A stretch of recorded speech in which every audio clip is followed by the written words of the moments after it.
কি করছো রিতা? মাংস রান্না করছি। হাই ফ্রেন্ড, কেমন আছো তোমরা? আশা করছি ভালো আছো, আমিও ভালো আছি।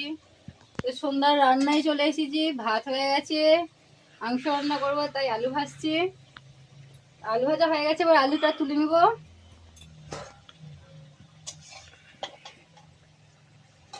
মাংস ধোয়া আছে, সবকিছু রেডি করে নিয়েছি, এবার শুধু রান্নাটা করব, তারপরে পেট সেবা।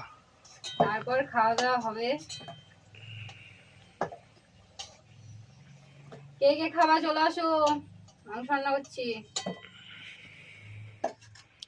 সবার হবে? হ্যাঁ, সবার হয়ে যাবে। এটা কি দিচ্ছ? তেজপাতা,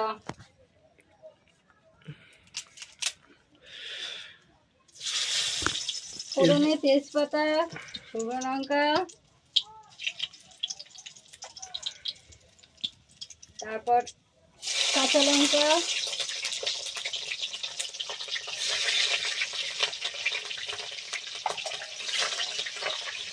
এরপর কি দেবে?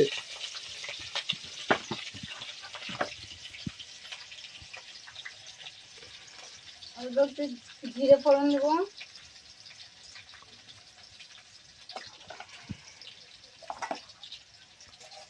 তারপর একটু ভেজে নেবো।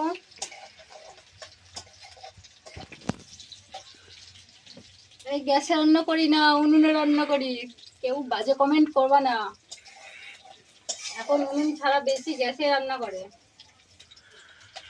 এবার পেঁয়াজ দিব,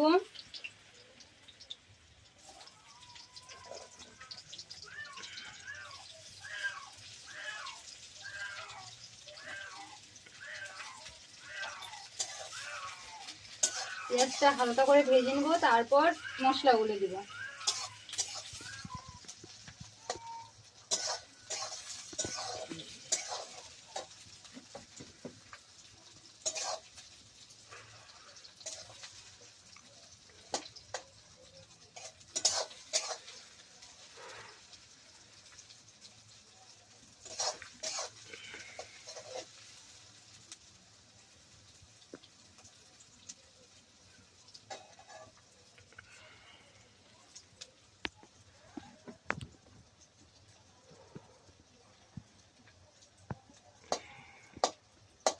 তোমাদের কি কি রান্না হলো কমেন্ট করে বলবা। সন্ধ্যাবেলায় কি কি রান্না করো, কি কি রান্না হয়, ভাত হয় না রুটি হয়? তো আমাদের বাড়িতে ভাত হয়, রাত্রে রুটি কেউ খায় না, তাই জন্য ভাত করলাম।